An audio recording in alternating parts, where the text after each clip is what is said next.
Welcome everyone. My name is Paweł Maciejko. I will be chairing this panel. We have three speakers. I will briefly introduce each of them before each paper. I suggest we'll have three papers, one after the other. Then I will offer brief comments on the papers and open the floor for discussion. Our first speaker is Victoria Gerasimova, who is a senior research fellow and the head of laboratory for studying of Jewish civilization at the Dostoevsky Omsk State University. She holds a PhD from Russian State University, and her research focuses on Jewish conversion to Orthodox Christianity in 18th century Russia. She's currently focusing on the history of Jews in the Russian Empire beyond the pale of settlement, Siberian Jews, confessional borders, and Jewish-Christian relations in Russia. Welcome, Victoria, and please go ahead with your paper. Thank you so much. First of all, I would like to thank the organizers and my dear colleagues who agreed to participate with me in this panel. And then I must turn on my presentation. Not very helpful, but still have some pictures. Do you see them? Do you see my presentation? Okay, so Jewish converts have been already officially welcomed into the Jewish historiographical fold. Most publications on Jewish conversion, though, are concentrated on statistics, motivation, and further processes of social integration into the Christian milieu, and even classifications just as Yakov Goldberg, Michael Stanislavski, and Krzysztof Modelsky offered. The fold of research questions cannot be widened partly because of the lack of sources and partly because converts are seen as the objects and not as the subjects or agents or in their research. In my presentation, something happened with my presentation, no? Yes? Do you see anything? Open again. I don't see anything. Let's try do it again. Yes, do you see it? Great, so let's continue. In my presentation, I propose to explore a conversion as one of a variety of possible personal life strategies of Jews in the 18th century Poland-Lithuania. My research aims to refocus the study on early modern community to the question of social diversity and personal choices of Jewish individuals. Another question under consideration is to what extent an individual could challenge the group borders. There is no overall data on Jewish conversions to any religion in Poland and Lithuania, but it's clear that converts never constituted a significant part of the Jewish population in early modern period. Thus, Adam Kazimierczyk showed that Jewish conversion to Catholicism became a significant phenomenon in 17th, 18th century Poland-Lithuania. Since Orthodoxy didn't offer many social advantages because of its status in the country, the number of Jews converted to it was lower than to Catholicism. Jewish conversions to Orthodoxy happened mainly in eastern parts of the Commonwealth and had been never studied in details. The external circumstances like Russian law of 1742 required all Jews to be baptized before entering the country, made it possible to preserve a significant amount of archival materials. All conversion cases happened on Russian-Polish border, mainly in Kiev, were well documented according to quite a strict bureaucratic procedure. Such conversion files included so-called doprosные речи, which are standard questionnaires for every foreigner who entered the country. These questionnaires included information about name, age, place of origin, family details, and social status, as well as the literacy and the purpose of visit. Not all archival materials on conversions include such interrogation records, but we have more than 3,000 of such texts out of 231 documented conversion cases for the period from 1742 to 1795, and I must say that we are still counting, so the work is in progress. These materials are important narrative sources containing personal stories of people whose existence became known only thanks to the work of the Russian imperial bureaucratic system. The representation of Jewish life in Eastern Europe pictured in these narratives provides us with a new perspective on everyday life of Polish-Lithuanian Jewry than other sources. Before I turn to the analysis, it's worth commenting the origin of our sources. The documents drawn up by Russian officials can hardly inspire researchers. However, I have some arguments for their reliability. First of all conversion cases that I consider in my study are individual and voluntary. Second, there was no template for the answers. Despite the structure determined by the questions, the answers varied greatly. Third, what was said during this survey did not critically influence the decision of the authorities to give the permission for conversion.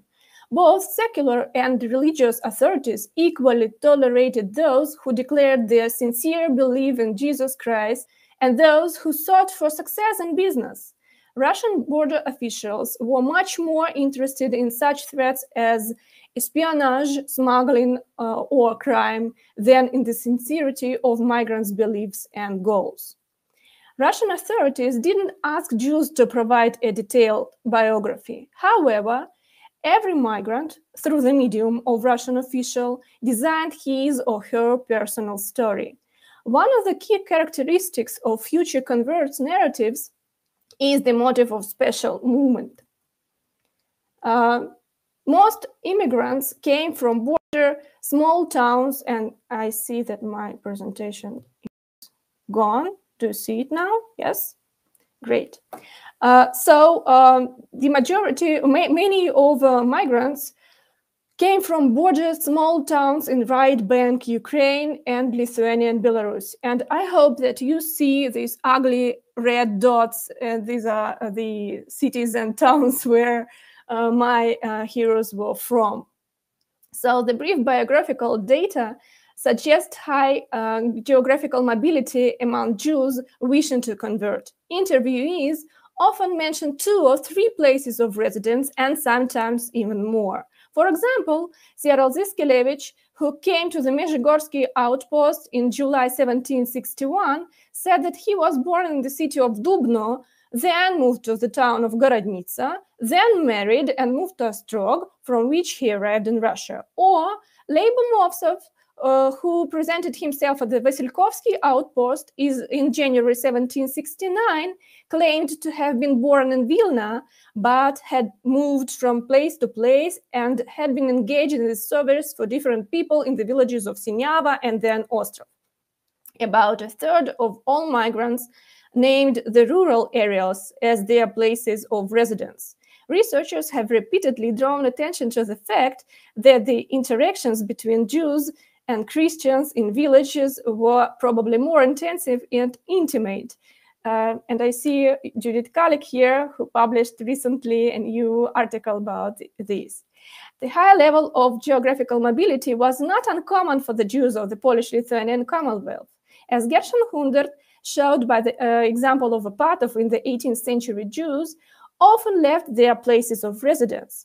The reasons for this move was discontent with the status quo, the search for spiritual and intellectual satisfaction, or the desire to improve one's economic status.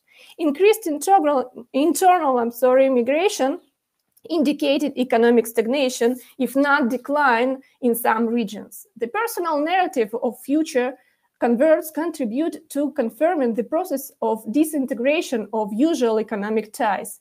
The growing Jewish population could not be supported at home and looked for other options.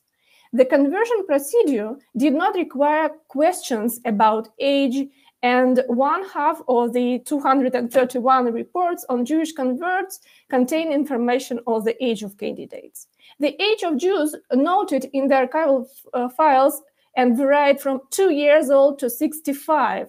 but the average age of migrants was between 20 and 22. As Magda Teter has pointed out, that most Jews who converted to Catholicism in the Poland-Lithuania Commonwealth during this period were people of lower social status, the impoverished and marginalized. Russian conversion files include representatives of almost all the traditional Jewish occupations, like merchants and small traders, innkeepers, arendars, doctors, tailors, melameds, and even a rabbi. The majority of future converts, though, listed no specific occupations and were employed as servants by Jews.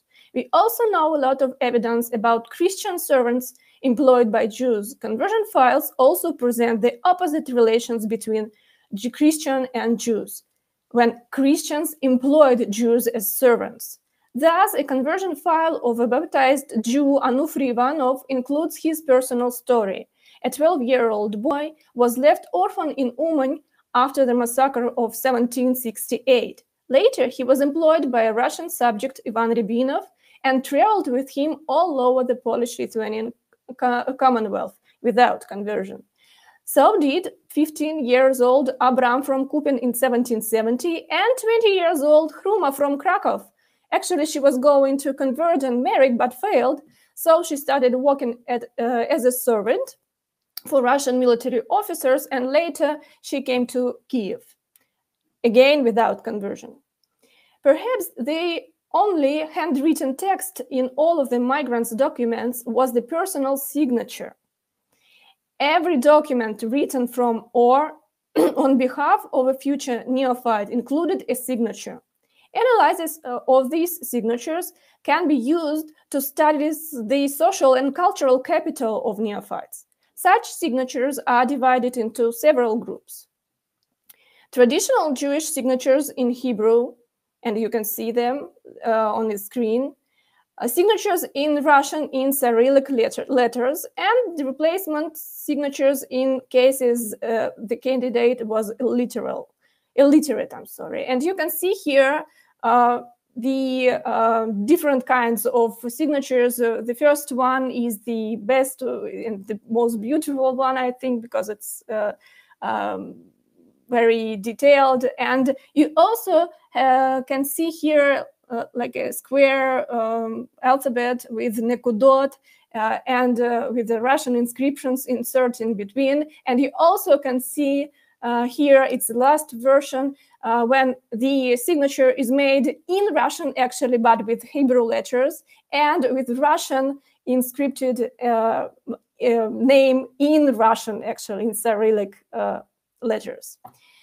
Most migrants signed their questionnaires in Hebrew. Their handwriting looked quite confident, which indicate a degree of the written literacy. As a rule, these people reported that they had received an elementary Jewish education.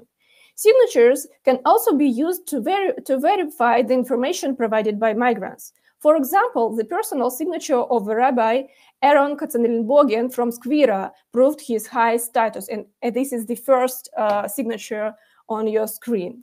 Signatures in Russian made in Hebrew letters look curious. Not knowing the Cyrillic alphabet, but speaking Russian, neophytes often resorted to search such a method of communication with the authorities. Perhaps the most striking example for such self-representation is Athanasios Kiskin's denunciation for himself to the Holy Synod, written entirely in Russian with Hebrew letters. The study of neophyte signatures gives us material for the analysis of literacy and language skills, which in turn helps us to understand the extent of their inclusion in both groups, Jewish and non-Jewish, before and during the conversion process.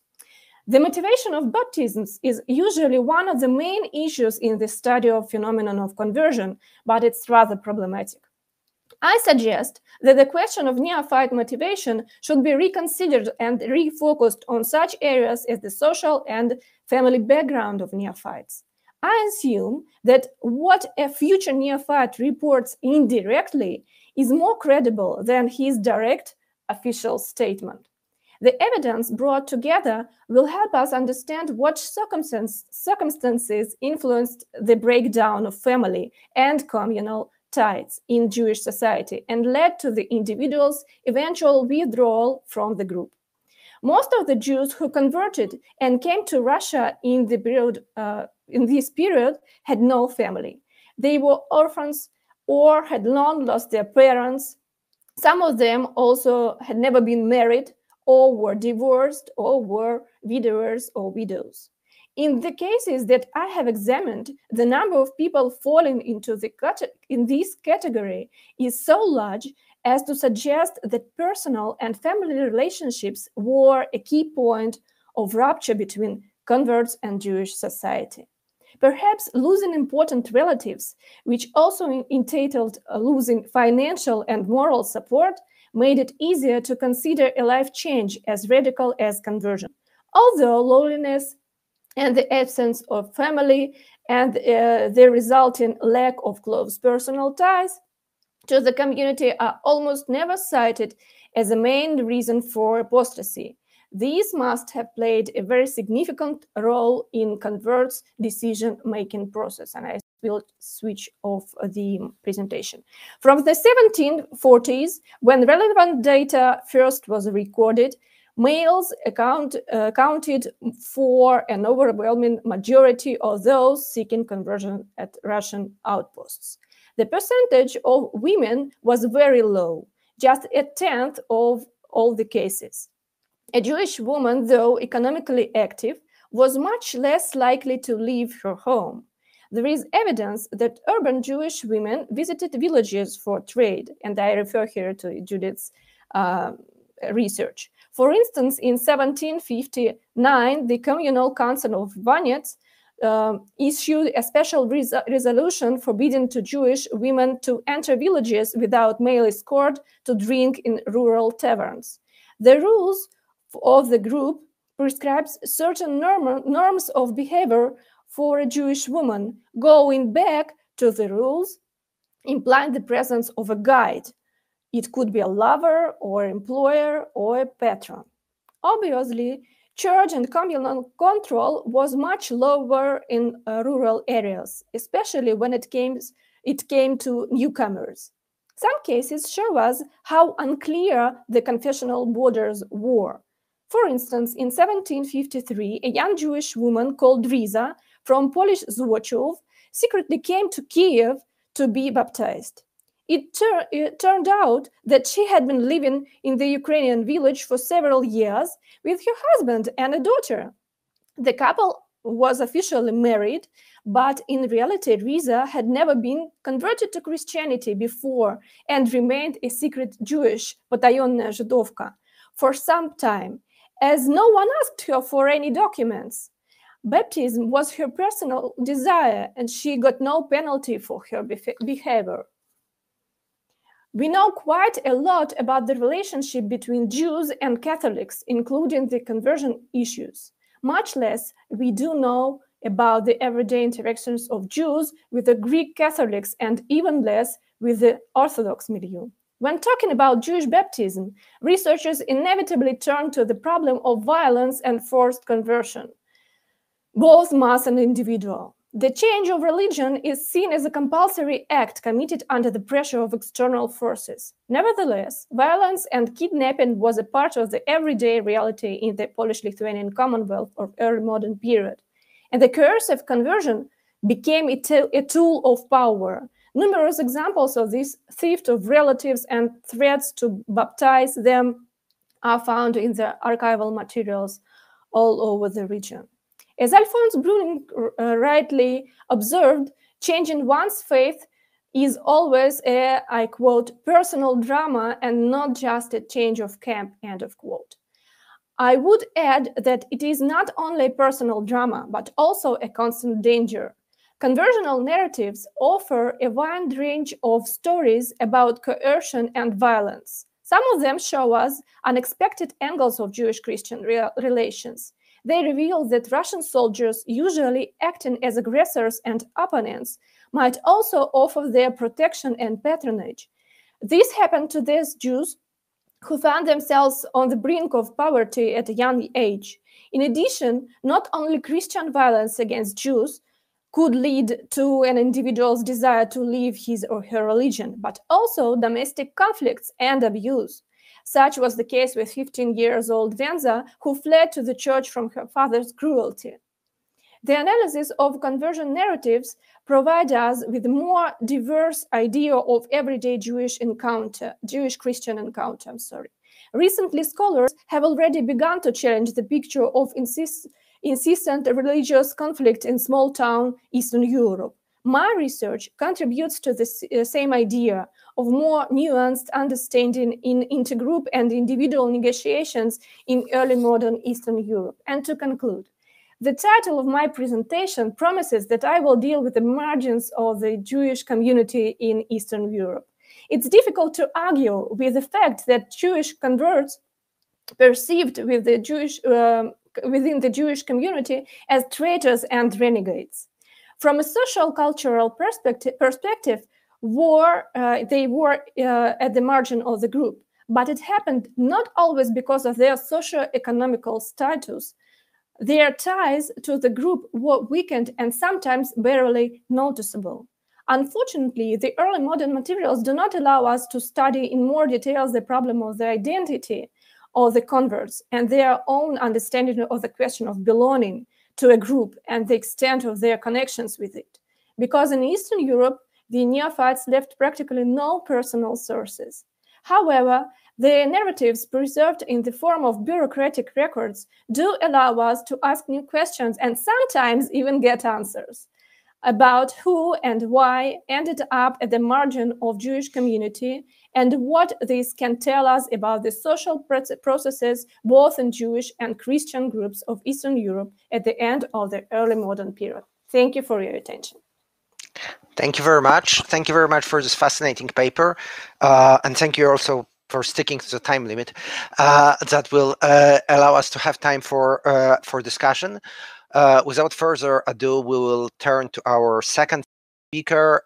Eli Schenker is the Arthur Blank Family Foundation Associate Professor of History and Jewish Studies and Winship Distinguished Research Professor at Emory University. Her first book, Confessions of the Shtetl, Converts from Judaism in Imperial Russia, 1817-1906, won the National Jewish Book Award in 2017. She is currently working on a book titled Rights of Empire, Reforming Judaism in Imperial Russia. Please, Eli, go ahead. Thank you so much, Pavel. Can you see my screen share? Yeah, okay, great. So I want to just start by, I want to thank Vika and Aga for collaborating with me. It's been years that we've all been in conversations, separately and together. I wish we were in Warsaw together right now in person, but this will have to do. Pavel, thank you so much for facilitating this conversation and responding to us. And thank you to Artur, who's hovering in the background on technical issues. So focusing on converts offers a new way to do ethnohistory, a way to break open the communalist framings of Jewish history and consider Jews and Jewishness outside of traditional religious and ethnic communal structures. While converts have been studied, and amazing studies of converts as products of anti-Jewish violence and as dangerous or beneficial informants and cultural intermediaries, our panel highlights other avenues for the study of converts and conversion in East European Jewish society, in particular beyond the forced convert and beyond the convert as court Jew or power broker. So in my work, I've been interested in violence and conversion, although not necessarily coerced conversions, but violence and conversion as both an internal and external Jewish story, a story of convert Jewish relations and narratives about those relations told in non-Jewish society. And I explore late 19th century Jewish and Russian sources on these relationships, on convert Jewish relationships, and Jewish reactions to those who left the fold. And I ask what legal, journalistic, and rabbinic sources can tell us about several things. First, ongoing convert relationships with Jewish family, when families decided to pursue converts and when they chose to disassociate. I look at Jewish communal reactions to conversions, the relationship of charges of Jewish violence towards converts to the modern blood libel, and how gender and conversion served as lightning rods for Russian imperialist critiques of Jews and Judaism. And I argue that narratives of Jewish violence towards converts reveal some real assertions of Jewish communal autonomy that transcend the religious. And they also reveal a growing Russian political conservatism in the late 19th century that used Jewish supposed intolerance of conversion to politically discredit Jews. And I want to add that in light of other conversations that are happening at this conference, that I think also the study of conversions, or some of the methods we're offering here, also connect to the family turn in East European Jewish studies that have been described by others, and also some pre-war studies of intermarriage. So I'm going to highlight two source bases in my talk. So the first is using rabbinic sources to do this history work. So aside from the genre of published or collected rabbinic responsa that address halachic questions regarding conversion, there's the source base of rabbinic correspondence that addresses the politics of conversion in Jewish society. And here I'm thinking of Adam Teller's earlier paper today about the importance of transregional studies and the importance of rabbinic networks. And rabbinic correspondence, I'd say, fits into that really well. And for Eastern Europe in the modern period, the letters of Rabbi Moshe Nachum Jerusalimsky in the Russian Empire and also Congress Poland offers a perspective on everyday converts and reactions of Jewish family and community. And I want to get to...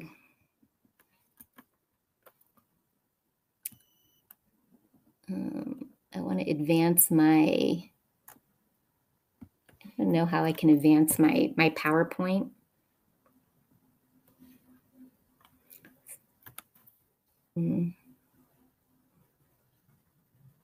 Vika, how did you advance your PowerPoint? Ah, thank you. Okay, somebody's doing it for me. Thank you. I guess I'll just say advance PowerPoint when the time comes. So here's an image of Jerusalimsky. So rabbis and traditionalist Jews in the Russian Empire and beyond really looked to Jerusalimsky as a leader and sent him inquiries on a variety of Jewish concerns, especially during his tenure as communal rabbi in Kamenka in Kiev district, in Ostrolenka near Warsaw, and in Kielce. And when he was one of 5 Polish Jewish representatives to the 1910 Rabbinic Congress in St. Petersburg that was invited by the Ministry of Interior. And that's the picture you have here as part of that group. Several letters to Jerusalimsky addressed questions about young Jewish women who converted to Christianity. A man from a small town in Kielce province wrote to Jerusalimsky in 1906 on behalf of a father whose 16-year-old daughter converted to Catholicism and was poised to marry a Catholic man. The writer asked Jerusalimsky, as a state rabbi, to accompany the uneducated father to the provincial governor to contest any future marriages on the legal ground that underage children under the age of 21 needed parental consent to marry. So the proposed strategy acknowledged that the convert's family couldn't overturn the conversion, the daughter's conversion, but they could try to undermine the neophyte's marriage prospects and ultimately her viability of living in a Catholic community, and that by trying to stop marriage, they could indirectly force her back to the Jewish fold. The same logic of Jewish communal intervention into women's conversion vis-a-vis marriage was evident also in a 1902 letter sent to Jerusalimsky from Lomzha province in Congress Poland regarding a Jewish wife who committed adultery with a locally stationed army officer and gave birth to a baby girl. The mother claimed the baby was her Jewish husband's baby and entered the baby into local Jewish metrical records.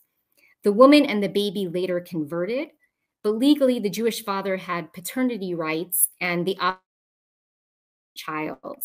And the letter writer asked Jerusalimsky to track down the Jewish father and persuade him to hand over paternity rights to the army officer to avoid troubles with this non-Jewish officer. So in thinking about converts and interfaith sexual relations as an obstacle to Jewish communal authority and an obstacle to the Jewish community trying to keep converts in the Jewish fold, I was also fascinated by a legal query sent to Jerusalemsky about a Jewish wife who converted out. Wrote to Jerusalemsky asking if Russian imperial law allowed the application of a heter mea rabbanim, the permission of 100 rabbis, to permit the convert's Jewish husband to remarry a Jewish woman without officially divorcing his converted first wife. And this rabbinic loophole enabled a man to remarry without officially divorcing or handing over a get, the Jewish writ of divorce, to the first wife. And traditionally, this loophole was used by rabbis in cases of a wife's mental illness or desertion. And the state law at play here that this rabbi from Shagro was inquiring about was bigamy, which was criminalized in the Russian Empire. And it became a touchstone in conflicts between imperial interest in legally centralizing, in legal centralization, but also acknowledging religious toleration in the late imperial period. And in Jewish and state discussions and the problem of bigamy in Jewish law, this rabbinic practice of the heter mea rabbanim, the permission of 100 rabbis, drew a lot of negative attention, as did often the Jewish practice of chalitza or levirate divorce that was also seen as a problem of bigamy. So in reading these internal Jewish religious political sources off each other, we see a Jewish communal agenda to assert control over single female converts and to strategically disassociate from convert remarriages and their offspring for fear of overstepping Christian family law, and to ensure that Jewish men can remarry without problems. So the second source base I want to focus on in this talk is the Jewish press as a source base for studying converts and conversion. So narratives of violence typified Jewish and Russian writings about conversion. And so usually they typified them in these more public-facing sources. Jews complained about coercive clerics and peasant abductions of young Jewish women, and Catholic and Orthodox Russians often protested that Jews kidnapped, tortured, and even killed converts and their non-Jewish lovers. And I've previously written about these narratives as indicative of intimate Jewish-Christian everyday encounters and relations. And I've also analyzed the discourses around Jewish fanaticism and violence towards new converts or towards new Christians, especially young women, as part of the blood libel accusation. But here I want to shine light on the role of the Jewish press and its concerted efforts to discredit fake news of Jewish ritual and vengeance killings of converts. Can I advance to the next slide, please? Whoever's doing that in the background. Oh, great. Okay. So here I put up a famous painting by Ukrainian naturalist painter Nikolai Kornilevich Pimonenko. This actually for a long time was in the National Art Museum in Kiev. And Pimonenko said that this image called Victim of Fanaticism, what looks like Jews who have already started to harass and torture a young Jewish woman who's converted or converting. She has a cross around her neck. Pimonenko said that this was inspired by a newspaper story he had read about Jewish violence against converts, especially female converts. And I just put this in the background as kind of part of this rhetoric that I'm looking at. So the Russian Jewish press, due to operating in the Russian language media sphere, often reprinted stories of Jewish violence from Russian newspapers, followed by an alternative reading of the facts. And while the Jewish press was not necessarily interested in the everyday politics of Jewish communities and how they handled trying to keep converts in the fold through legal, financial, or bureaucratic maneuvers, the Jewish press was very interested and intent on discrediting this growing conservative discourse of Jewish criminality and violent fanaticism. So in 1879, next PowerPoint, please, one more, thank you, perfect. One of the Russian Jewish presses, Ruski Evrei, addressed a string of articles in the Russian press about an 18-year-old female convert from Judaism who was allegedly lured away by Jews and then starved, tortured, and murdered. The Jewish newspaper correspondent noted that he was incredulous of religious fanaticism inspiring Jews to commit these kinds of acts, so he personally investigated the case by interviewing a local authority. The local official explained the case as an unidentified disfigured corpse found in the Shavli district, to which locals spread rumors of ritual murder to deflect guilt and pin the crime on Jews. Later that year, next slide, please, a Moscow paper reported that a 17-year-old woman, a female convert from Judaism to Russian Orthodoxy, who married a Russian Orthodox man, the Moscow paper reported that she was forcibly seduced and tortured away from the church by Jews. And if you look at the title here in the Russian Jewish press, the title is Refutation of False News About the Torture of a Baptized Jewish. Jewish readers from the town of Pariji wrote into the paper to correct the false story that was circulating. And they said that the husband was abusive and the convert turned to Jewish neighbors for help.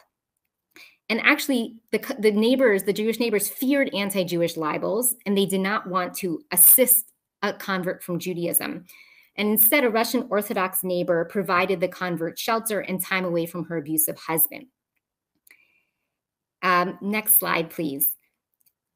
In a similar story, another story about an abusive Christian husband published in 1880, a Jew wrote into the press to discredit rumors that were circulating in the Panovich district, attributing a corpse found in a river to a Jewish convert killing. The discovered body was that of a young Jewish woman, the daughter of a tavern keeper, who converted to marry her peasant lover.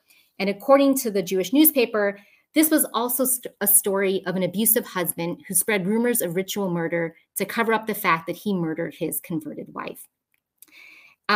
And I'll end with a conversion blood libel case reported in the Jewish press that likewise sought to correct rumors of Jewish religious fanaticism and murder.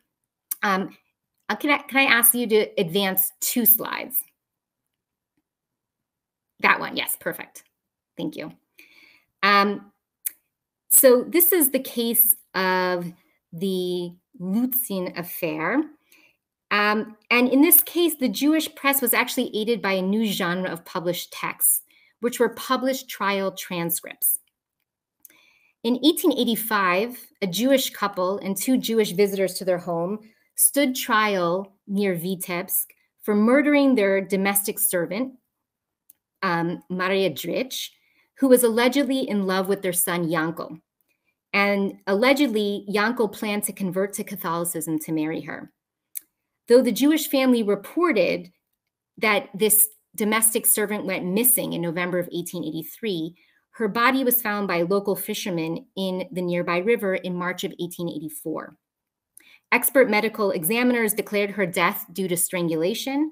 Rope was found around her neck, her waist, and her extremities, and bricks were used to sink her corpse. Russian papers reported on this case, as did Jewish papers.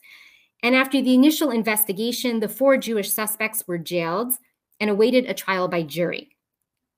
The prosecution declared the motive religious fanaticism, and the prosecution appealed to the Catholic and Russian Orthodox jurors' knowledge of living amongst Jews and how their fanaticism could inspire murder. And here's a quote from the prosecutor's final argument. He said, "Jews treat the life of such people, converts, absolutely calmly, cold-bloodedly. A Jew is better prepared to see their son or daughter in a coffin than having converted from the faith of their fathers." The defense lawyer noted that this supposed love affair between Yankel and Maria was unsubstantiated rumor.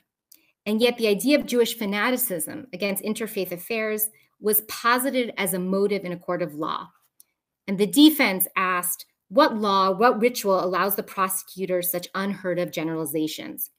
The defense attorney discredited the prosecution's motive assailing the attorney for calling an entire nation of Jews, quote, fanatics and murderers, unquote. He likewise appealed to the jury's regular encounters with their Jewish neighbors, reminding them that they knew good Jews and that Jewish law condemned murder and the consumption of blood. The jury deliberated for 40 minutes and exonerated all 4 Jews of murder and premeditated conspiracy to murder. The prosecution appealed the case to the Imperial Russian Senate, who called for a new trial based on issues of process and of court decorum.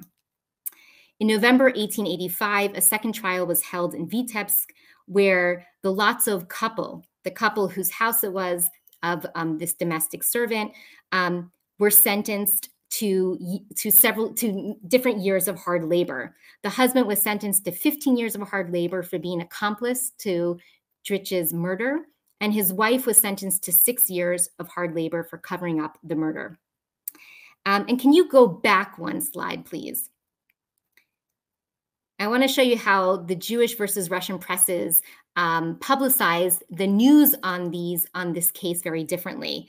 The Jewish press publicized about the case of the accusation of murder versus the Russian press. The press in St. Petersburg published about murder of a Christian woman by Jews. And this was even the title about the final part of the case when they were actually all exonerated. So like Magda Teder has shown with the early modern blood libel, the print revolution, and sociology of knowledge, printed narratives and legal records helped to turn blood libel rumors into printed facts that could be cross-referenced and widely disseminated. And the popular press in Imperial Russia similarly legitimated rumors by publishing legal accusations as facts, irrespective of final verdicts. Jewish newspapers, together with public trial transcripts, offered a published counterweight to fake news and tried to highlight how anti-Jewish discourses of criminality and intolerance shape public understandings of Jews and Jewish convert relations. The Russian Jewish press combed through different Russian presses in the capital and also in the provinces for ritual murder accusations about converts. And the Russian Jewish press tried to leverage its wide network of correspondence to discredit narratives of Jewish religious violence. So I argue that in the late imperial period, these narratives of Jewish violence against converts were invoked by a rising trend of conservative journalists and jurists to try to challenge the toleration of Jews. The argument was that if Jews couldn't tolerate Jews turned Christian or Jews who married Christians, then Jews should not deserve imperial toleration. And the Jewish press tried to subvert this discourse and argue for Jewish belonging in the imperial body politic. Can you advance 2 slides, please? And I'm getting to my conclusion here. So I just want to show you other examples of how Jews tried to subvert these anti-Jewish discourses of Jewish violence and fanaticism. And here's an example of how Jews took the Pimonenko painting and changed the title. Pimonenko called it Victim of Fanaticism. And here, this is actually on a German Jewish poster. It got reprinted. And here it's called Baptized Jewess in Her Home Village. So none of this stuff about fanaticism. So let me turn off my screen share and just wrap up what I wanted to say. Actually, I'm not sure even how to do that. So let me just say what I want to say. In the spirit of this panel, which aims to offer new approaches, methods, and sources to studying converts in East European Jewish society, I want to summarize the new directions outlined in this paper. For new approaches, thank you. I want to emphasize that converts and conversion offer unique vantage points for writing ethnic history. Rather than presuming baptism to be a radical break, an irrevocable boundary crossing, converts and the relationships with Jews allow us to see how Jewish communal boundaries were constructed and contested, and how Jews tried to selectively assert communal authority over those who left the fold. At the same time, this proactive Jewish outreach to converts was vilified by a growing Russian political conservatism as criminal, predatory, and fanatic. Jewish boundary maintenance was cast as intolerant and anti-Christian. And thus, convert-Jewish relations tell us a lot about Jewish communal politics and its practices of kind of community building, and how that also became fodder for a new kind of blood libel in which Jewish antipathy and violence towards Christians extended to family members turned Christian. New sources that help to differentiate between these practices of Jewish boundary maintenance versus these discourses of Jewish fanaticism include some of what I have showed here today. Rabbinic correspondence as an interesting source on kind of the politics of Jewish communal boundary making and maintenance. And then the Jewish press's fact-checking of Russian journalism and trial transcripts of public criminal trials by jury with the new reformed imperial legal system starting in the 1860s that enabled the facts of cases to be put out and to contest some of the fake news surrounding the rumors and accusations around different criminal trials. Thank you so much. Thank you very much, Ellie. That was great. Our next speaker is Agnieszka Jagodzińska. Agnieszka is an assistant professor at the Taube Department of Jewish Studies at the University of Wrocław. Her research focuses on Jewish culture and history in the context of Jewish-Polish context in the 19th and early 20th century. She's an author or editor of several monographs and source collection and numerous articles on many issues related to Polish Jews, and is currently researching advertisement in Jewish press in Hebrew, Polish, and Yiddish at the end of the 19th and early 20th century. Please, Agnieszka, go ahead. Can you all hear me? Okay, thank you, Paweł, for this introduction and for moderating our panel today. And I also wanted to thank Vika for putting this panel together, and also Ellie for her paper. And many thanks to the organizers of this conference, especially Arthur, who supported us on the way here.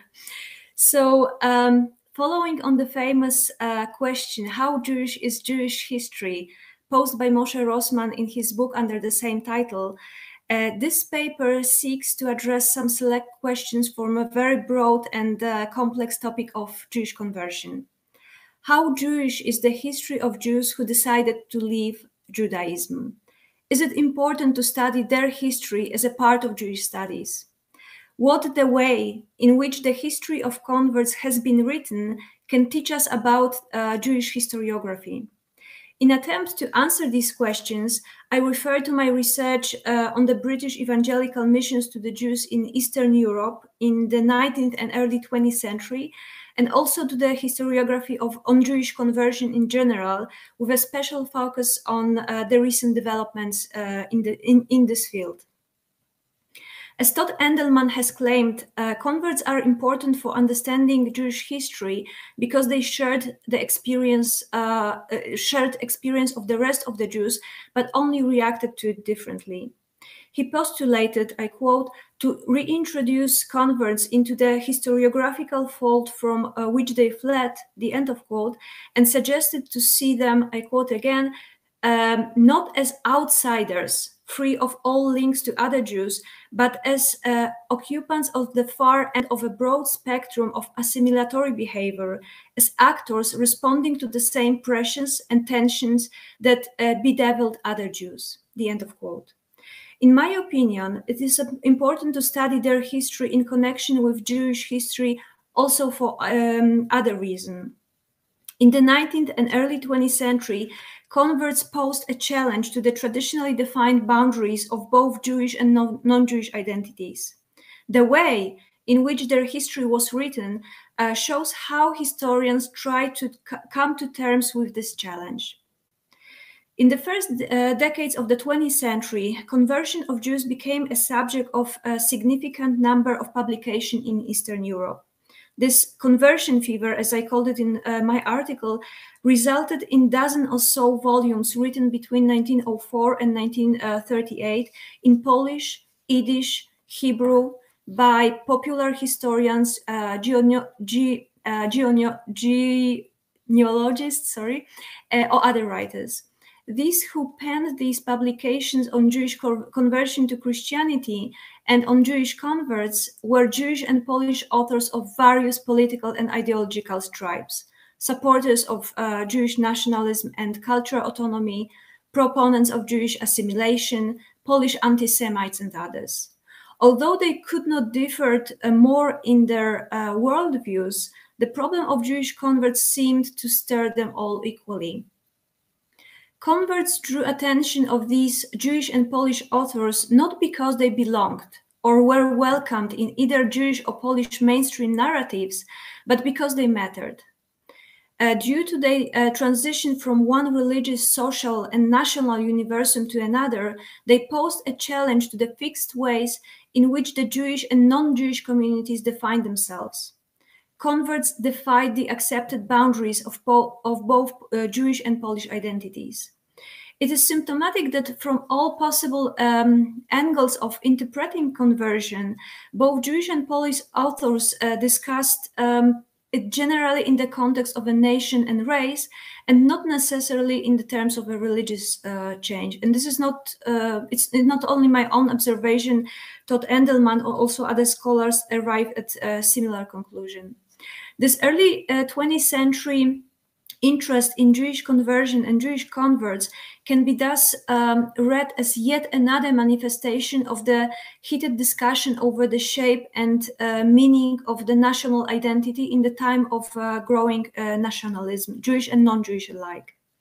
The case of Jewish converts well exemplifies the tension between a conviction that the identity is a stable and immutable construct, and once shaped or born with cannot be changed nor altered in any way, and another approach which allows experiments and metamorphosis based on the right to self-definition and self-determination.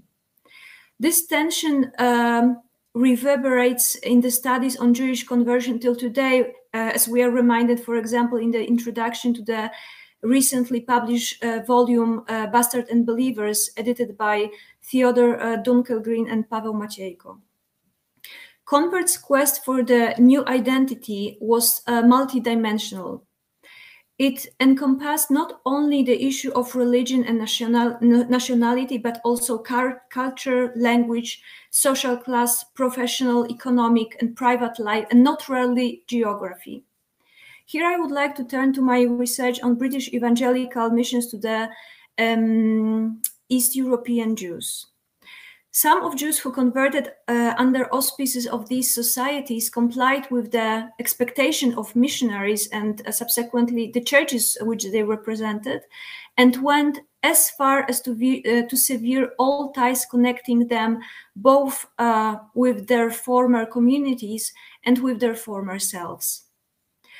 Some, however, had a different vision and tried to negotiate the extent of their change, like, for example, Abraham Schwarzenberg, a Polish Jew baptized in 1824 by Alexander McCall, who was one of the most important figures of the London Society for promoting Christianity amongst the Jews, and whose, I mean McCall's, history has been recently revisited by David Ruderman.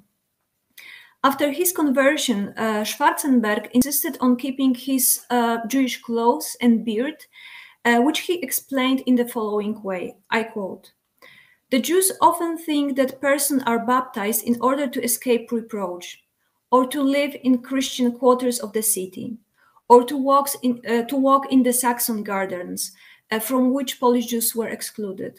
But I will show them that none of these things move me. I am a Jew. Formerly, I was an unbelieving Jew, but now I am a believing Jew, and whatever inconvenience or reproach my result, I wish to bear it with my brethren." The end of quote.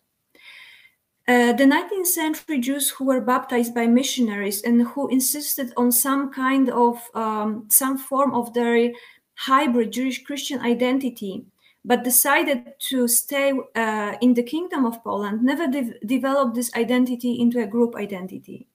However, among Jewish converts in the 19th century in England, some of whom came from Eastern Europe, there was a growing sense of their distinctiveness as a group, which eventually led to the emergence of so-called Hebrew Christian movement.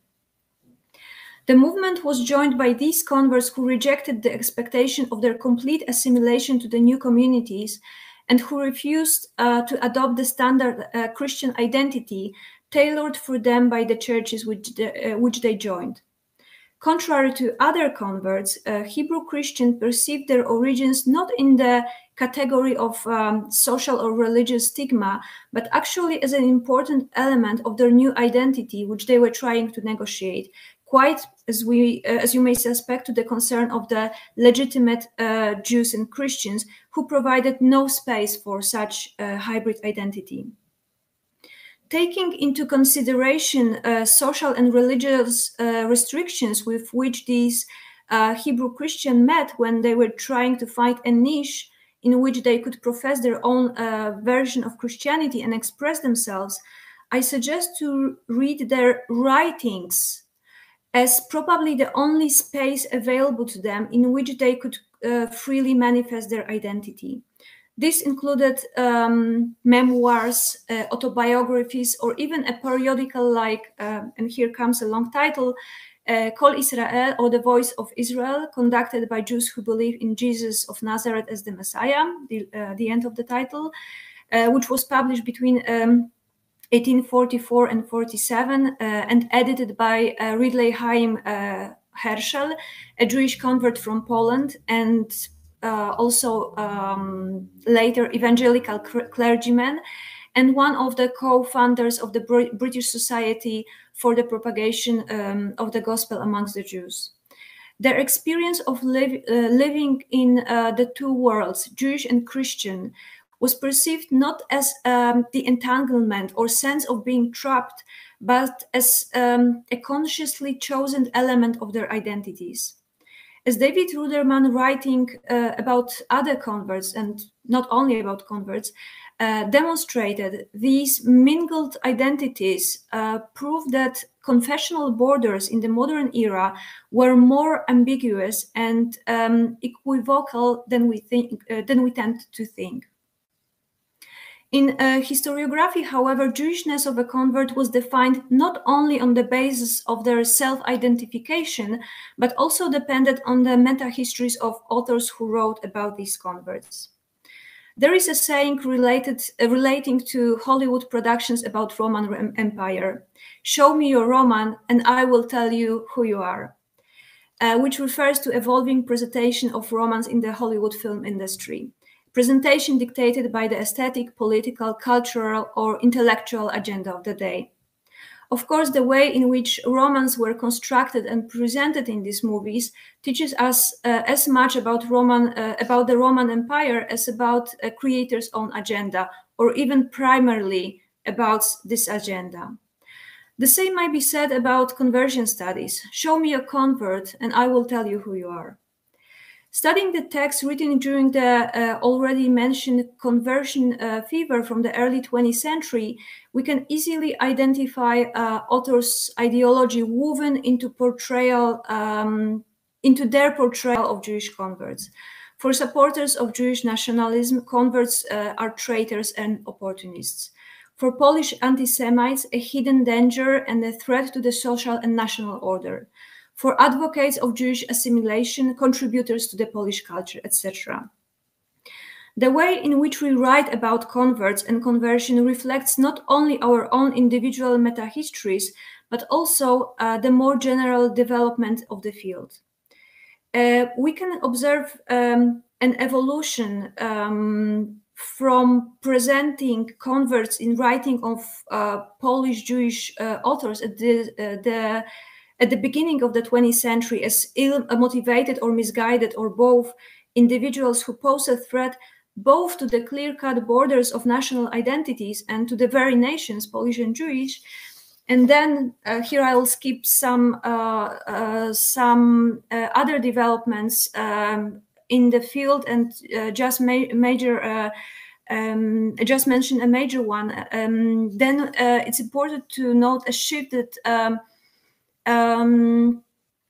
a shift toward more inclusive and democratic models of Jewish studies, which reinterpreted the presence of the converts in Jewish history, mainly thanks to the social turn in Jewish studies in the 1970s, which also Todd Endelman has written extensively about in his publications. And finally, we arrive today at recalibrated perspective of postmodern Jewish studies with their other more recent terms, let it be literary, cultural, or religious. The outcome of this evolution allows us today to study these mingled identities, to refer to Rudersman's term again, of converts perhaps with more understanding and less judgment, and to acknowledge the relation of this judgment to the limitation of our own metahistories.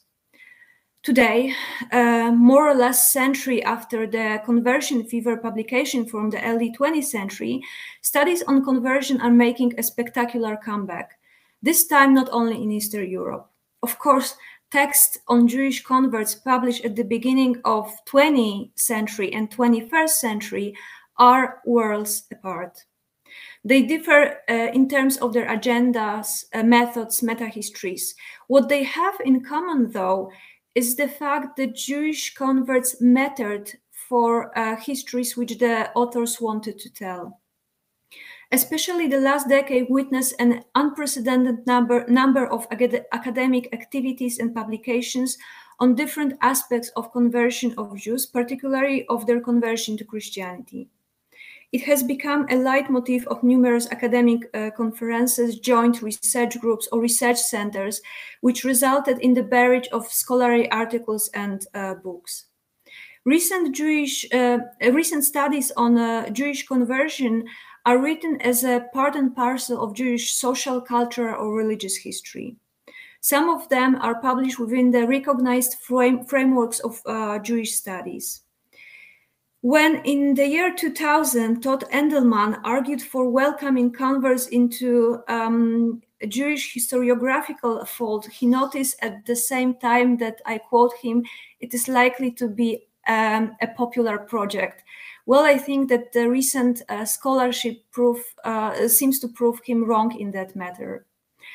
From a marginal or even marginalized topic, conversion has become one of the most popular issues researched in the area of Jewish studies.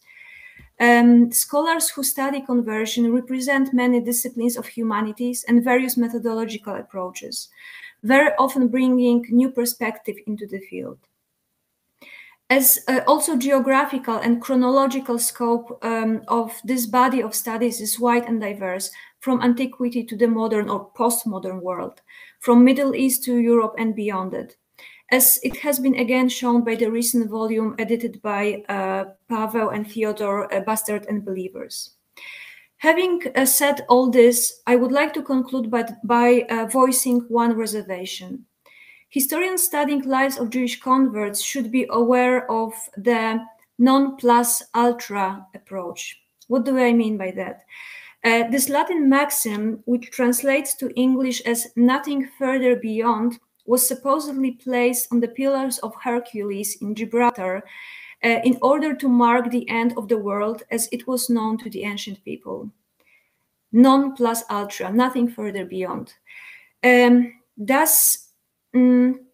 While Jewish converts belong to the world of Jewish historiography, they also belong further beyond, plus ultra.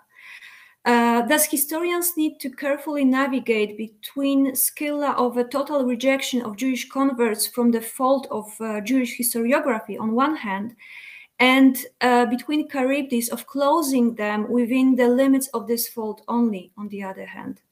While it is legitimate to read the experience of Jews who left Judaism through the prism of Jewish history, which helps to better understand their situation and their choices, and also the other way around, their experience helped to better understand Jewish history, a historian shouldn't develop, in my opinion, a colonial attitude towards the subjects which he or she studies, and shouldn't reintroduce them to the historical Jewish fold, ignoring altogether the non-Jewish part of their experience and their belonging also to non-Jewish history.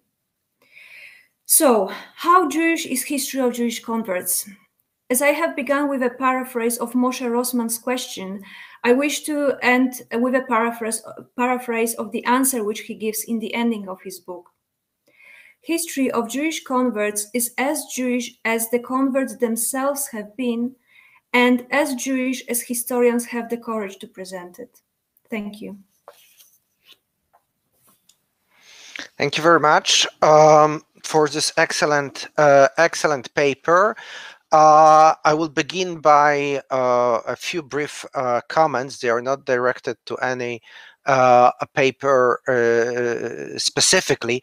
Rather, there are some kind of more general reflections on the subject, and then I will open the floor for discussion. We already have first questions. Let me begin by saying, when we were working on the introduction to Bastards and Believers, which Agnieszka mentioned, I think I read pretty much everything that was written on converts and conversions during the past 20 years in the languages I read. And at some point I realized that almost every paper I read and almost every lecture I heard at a conference contains a version of a disclaimer that reads more or less as follows. Until recently, the converts have been completely neglected by Jewish historians. They were treated as outsiders and they weren't seriously studied. Now the time came when we will reintegrate the converts into the fold and begin serious study of converts and conversions. Why will you do it? Because we want to show that converts, the very existence of converts, demonstrate that the supposedly impenetrable boundaries were in fact much more porous, and the traditional understanding of religions and ethnicities is in fact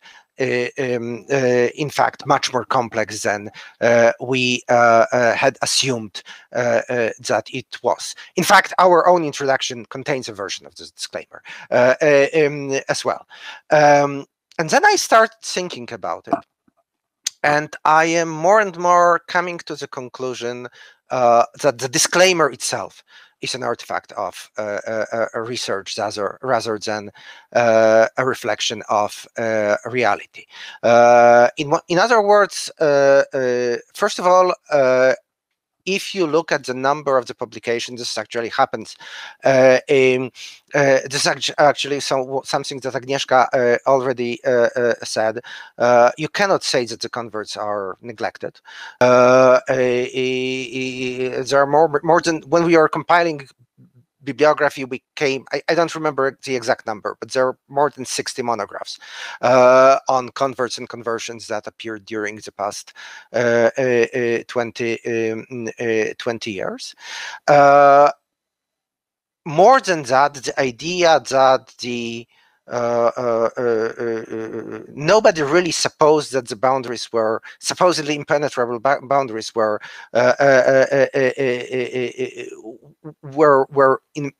impenetrable. In other words, I have a feeling that a lot of research on conversion is constructing a straw man, claiming that once people believed that the boundaries are fixed and the identities are immutable, and now we will show them that they weren't. I think it's the sources just does not confirm this assumption, and what we are often doing is rewriting the late 19th and early 20th century historiography rather than referring to the sources themselves. At the same time, I do think that there is then and now in the study of the converts, but then and now is not so much about the porous boundaries and mingled identities. Then and now is much more about two other things. One is the level of sympathy or identification with the converts. In other words, it's not that right now there's much more research and before there was no research. There was research and there is research, and there's an awful lot of research now and then. But today's research much more often relates to converts as to us as opposed to them. Right? Once researchers treated the converts with much less sympathy and, as Agnieszka said, with much more judgment. Today we live in societies in which we do not take our own identities for granted and assume that people choose and pick and choose elements of identity, and therefore are much more sympathetic to people who did it in the past. The second element is the widening the pool of the sources that we are using. That's an element of a wider process. The Jewish studies is becoming much less Jewish than it used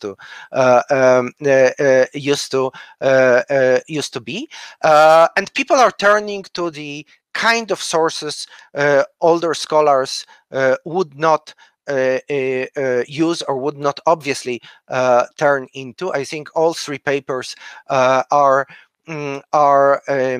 perfect evidence of that, and I am sometimes wondering if the pendulum didn't swing too much into the opposite direction, which is one of the reasons why I am very taken by the fact that Eli is using rabbinic sources. I feel that once it was obvious that Jewish historians used rabbinic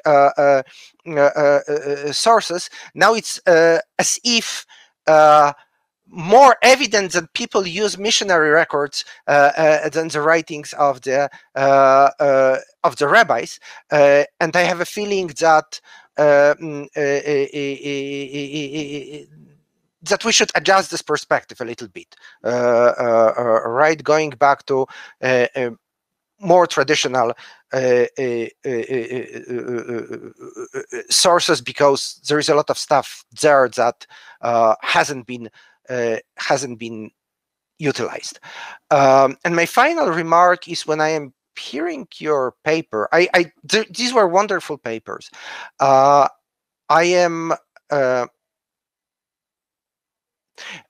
It's interesting that when you're telling me about your sources, I have a strong feeling that many of these sources call for microhistory. In other words, all of you spoke about the converts as a group. Very few names of actual converts appeared in your papers, and I think that it would be beneficial to everyone if some of these cases were analyzed on case basis, as cases in themselves, rather than as samples that are used to describe broader processes. I feel that we are jumping to synthesis before doing analysis, and I think it can be misleading in many ways. Okay, these are my comments. Since we do not have that much time, I will not read the question. I will just moderate the discussion. So the first question is a question to Eli, asked by Professor Marcin Wodziński. Can you read the question, Eli? Do you see it? Okay, so please go ahead and answer. Okay, so you want me to answer Marcin and not you? Yes. Well, feel free to answer both of us. But okay. So Marcin, I think if I understand your question, it's about how actually common were stories about Jewish violence and fanaticism in the Russian press, if I understand your question correctly, versus Jews feeling like it was an overwhelming kind of discourse that they had to fight against. So I guess it's always a relative question in terms of like how common, but something I know when I tried to kind of comb through this, it required going through all different kinds of both kind of, imperial, like more like capital kinds of publications, but also provincial level, but then also the level, the diocesan level of, diocesan kinds of journals. So all across the literary and also just kind of political landscape of different publications, this was a common thread, maybe not all the time, but something that came in all different genres of Russian language publications. So outside of the Russian Jewish press. So I think that the perception was real, that this was just like kind of a common trope that can come up in lots of different kinds of papers. And I think what it seems like the Jewish press is even reacting to more than just the printed word is how these stories operated at the local level, right? The level of town and community where these stories circulated through rumor, at the level of an entire area. And so this need to kind of contest it in the press and to bring that, these everyday stories and realities to bear in the press. So I hope I answered your question the way I understood it. I'd like to respond to Pavel, but I also don't want to like take over the floor here. But I just want to thank Pavel. I thank you for these questions, all very poignant questions. I'll jump on, you said about widening the pool of sources. And yeah, this is a kind of a newer thing of my trying to go to the rabbinic sources, because I'd say in my first book project, I was very reliant on the archival record, the published record, like the unpublished sources of state and church records. And after that, I've been trying to kind of dial back and try to use many more kinds of sources, especially published ones. Although the rabbinic correspondence I spoke about today is not published, and that's also what makes it interesting alongside of responsive material that I've also tried to get my hands dirty in. But I think you're right. I think that there was a swing of pendulum to like the non-Jewish sources, or maybe missionary sources, or these kind of hybridized sources. And I am trying to kind of go back to the Jewish ones.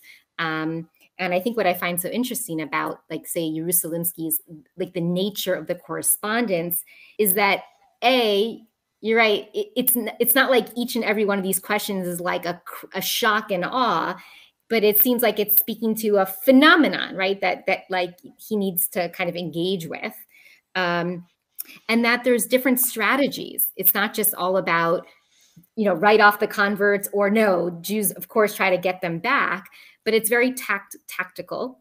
And a lot relies on kind of the state, like, the kind of the question about marriage and kind of sexual status, especially amongst female converts.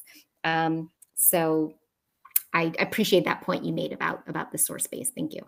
Thank you. Agnieszka, you also have a question from Marcin. Thank you very much. I will start with trying to answer Marcin's question about if I remember correctly, how the contemporary communities which participated in defining identities of the converts, I believe, how did they define them? Well, this is exactly the issue that when we talk about the Kingdom of Poland, the converts, as I was trying to argue, did not form any group identity. When we see, for example, some East European converts who were baptized under auspices of the British evangelical societies and migrated to England, and then were able to participate in this so-called movement of Hebrew Christians, they form or develop some kind of a group identity which partly exists on the literary in the literary sphere, but that was exactly the problem for these converts who could identify themselves in the way that they were trying to negotiate some elements of the Christian and Jewish identities, but they were lacking the response from the either Jewish community to acknowledge them still as Jews, or from the Christian community who were suspected, some of them, of Judaizing. The case which I mentioned, if we're referring to specific names, of Abraham Schwarzenberg, was actually accused of Judaizing. So the problem is that there was no other communities were not eager to validate this search for hybrid identity, neither Christian or Jewish community in that extent, but maybe that was why these converts were trying, or were attracted to these Hebrew Christian movements which offered some kind of a platform for experiments with this identity. And also I wanted to thank Pavel for his insightful comments to our papers. And especially I thank you for mentioning the strawman of writing about, or creating a strawman of exclusion of Jewish converts, of writing about them in a negative term. You're quite right. I was surprised myself when I referred to the research, to the publications from the early 20th century, which I have mentioned. I found them less radical than other historians wrote about them. That was one thing, but certainly agreeing with you in that matter, I would disagree in that point when we talk about converts being a threat to or embodying anxieties about boundary crossing, especially national boundary crossing. When you read especially texts by Polish anti-Semites, it's evident for them that the convert is this hidden danger that destabilize the social and the national order. So in this sense, I think that these converts and anxieties about converts as those who cross this boundary, for at least some groups clearly defined, can be still found in the sources. At least this is the way I read them. Thank you very much. Thank you very much. We have a question from Professor Artur Markowski. It's directed to Victoria and Eli. I will ask Victoria to answer first, since she hasn't spoken yet. Yeah, thank you. Well, I got lost in my answers, so I had so much time to think. First of all, as I understood, Artur wants me to explain how my research can be contributed, can be applied to non-Jewish field. And I have so many answers for this question, so I will choose two of them. First of all, well, I think that this area which I study will contribute to the idea of cultural and geographical frontier between Poland, Lithuania, and Russia in the early modern period, and the social and cultural exchange. And I think that, well, my analysis of Jewish-Christian relations more applies to these area than to Jewish studies in general. Second, I think that my study also contributes to the idea of imperial identification in the 18th century, and a much broader understanding of aliens in the Russian Empire in the context of Russian religious policy. For instance, the order of 1742, which I mentioned in my paper, is a part of a big religious project of Elizabeth. I mean, the Empress Elizabeth, and she developed different measures of religious laws for not only for Jews, but also which were external aliens, external foreigners, but also for internal aliens, which were Tatars, who were Muslims, and pagans, peoples of Volga region.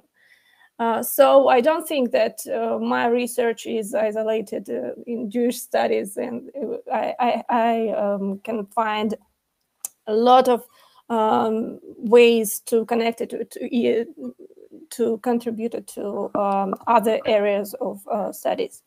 I also want to thank Pavel for his commentaries, because, well, when I heard about your critics about sources, I think that I caught myself on the thought that, well, I'm guilty. I can admit it. Because when I started my project, I was planning to work with Sheilot Tshuvot, of course, but nevertheless, my Hebrew was okay. It wasn't too difficult for me to work with these sources. So I decided to focus on, official records and so on. But I agree with you, and I understand that it's a further step just to look into to go back to the traditional Jewish sources. Thank you for this comment. Thank you. Thank you. Ellie, do you want to answer? We have 4 minutes. Okay. So Artur, thank you for that question about how conversion studies can be helpful beyond Jewish studies. Especially, I think you said if statistically the numbers are so small, how can they be helpful beyond Jewish studies, and like asking questions perhaps about Jews or kind of boundary crossing. But maybe like Vika, I would say that I think the converts from Judaism, conversions, offer really interesting insight into the politics of toleration, and I guess empire and the politics of toleration. But this question about like the relationship between the productions of intolerance and tolerance, and how in these orders that try to promote toleration, how if you say someone is intolerant, well, then you don't need to be tolerant of them. And should tolerant societies be tolerant of intolerant people? But how that gets politicized and kind of weaponized around certain minority groups. And I think the Jews are a really interesting case study. And I've actually done some work looking at like contemporary iterations of this, like in the Russian Federation, about some of the anti-extremism laws that are to such an extent that there is encoded in law this ability to render Jewish texts that assert a kind of ethnic sensibility as being extremist, or as being promoting the superiority of one ethnic group over another, and that they can be banned. So there's been some really wacky cases of Jewish literature or literature about conversions, Jewish conversions and Jews trying to stop conversions, as being called extremist. And hence, right, if they're intolerant stuff, then they should not be tolerated. So I see this, maybe some of the work I'm doing, as providing an interesting hook for thinking through the politics of toleration. And if I could just say one more thing, Pavel, you asked the question about, have converts really been neglected? So definitely now in the past, recent past, there's been amazing upsurge in conversion studies, which has been so enriching. But I do believe that they're clear even in the sources, not just in how we, the talking about it, but that there was a strong, in the turn of the 20th century, for maybe, elite political Jewish texts writing off converts as assimilationists, national traitors, or alternatively texts that try to kind of Judaize converts and talk about the Pinto Yid, or some of the texts that try to talk about good versus bad converts, and it's all about the utility to Jewish society. So I do think that there are ways that there are these very concrete orders, right, constructed in a lot of the sources from the early turn of the 20th century about not thinking of porous boundaries, but really trying to construct boundaries. And so I think that the recent literature, the recent uptick in the scholarship is in response to that earlier trend. Yeah. Okay, I think we run out of time. I would want to answer, but I will probably answer by email. But so thank you very much. Thank you everyone for this wonderful panel, and we will continue talking in various ways and various venues.